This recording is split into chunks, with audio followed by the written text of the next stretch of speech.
Okay guys, nandito tayo ngayon sa palaisdaan ni Cabaning. Samahan nyo kaming mag food trip, mag fishing at mag relax. From parking lot, ito po yung dadaanan papunta sa palaisdaan ni Cabaning. Meron silang tatlong palaisdaan, dalawang maliit at isang malaki.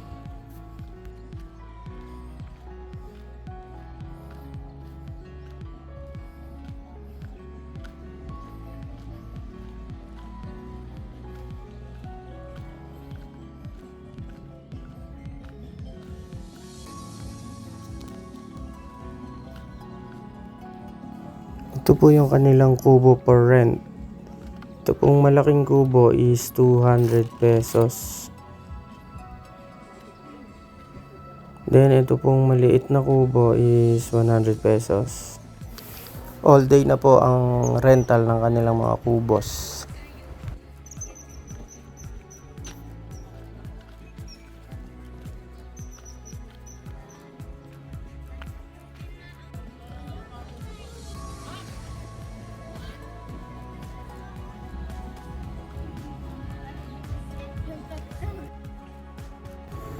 Ito naman po yung kanilang pinakamalaking pond.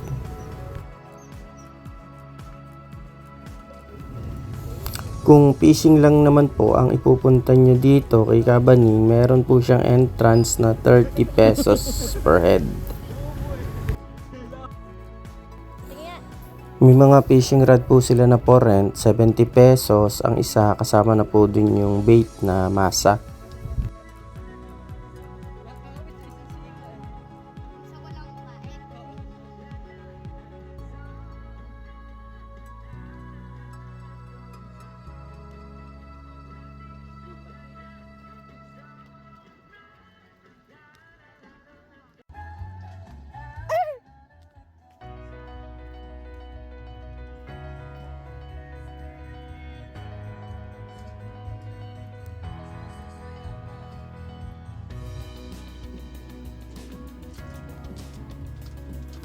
Ito yung kanilang pinaka-restaurant.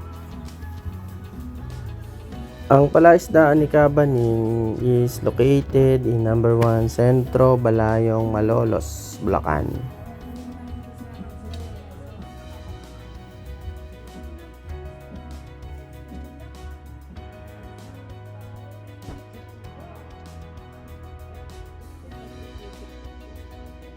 Pera mo kung pantanggal. Kain muna tayo mga lods. Sayang, hindi available yung kanilang sinigang na bulalo. Yung pa naman ang dinayo namin dito. Tara, kain!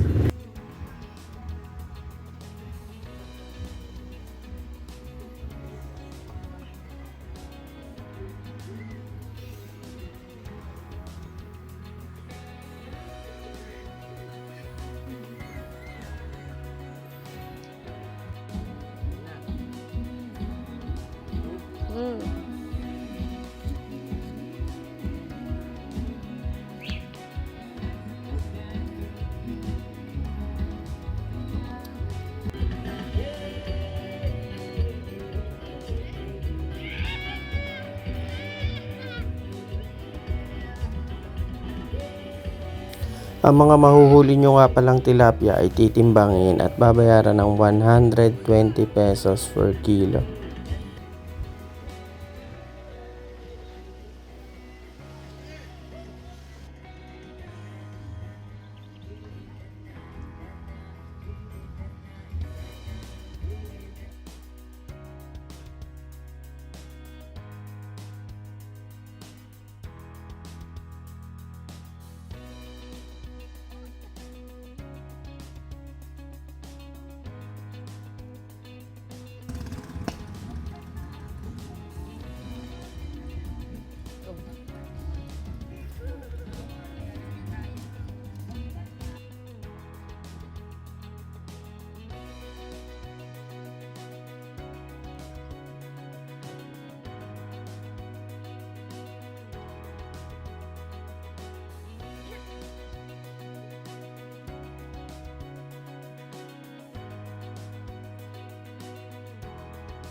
Ang mga maliliit na tilapia na mahuhuli ay bawal na daw ibalik sa palaisdaan, sabi ng kanilang waiter.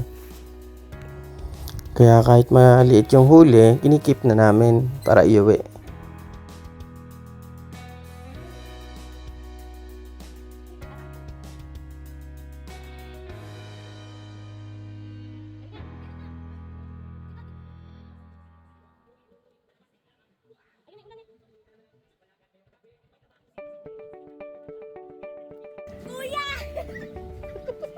A picture.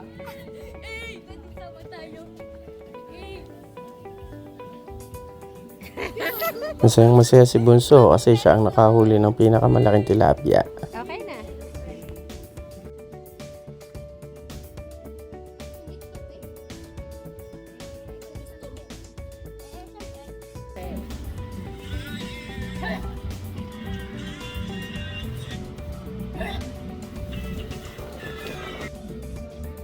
Labo!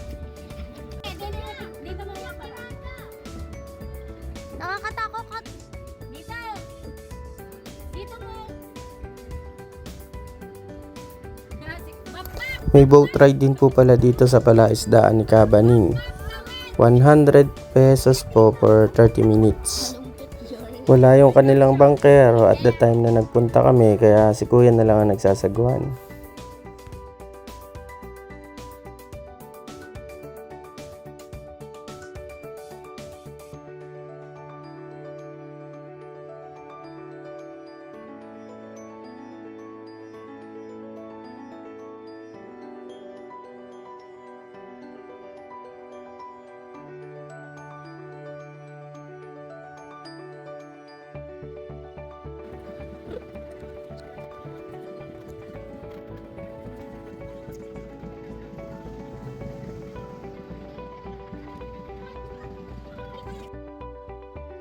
At ayun na nga, inabutan na kami ng ulan, pero sige pa rin, fishing pa rin. At dahil wala na nga kaming mahuli dahil sa ulan, uwi na. Yan po ang aming nahuli sa palaisdaan ni Cabaning. 2.4 kilo po siya.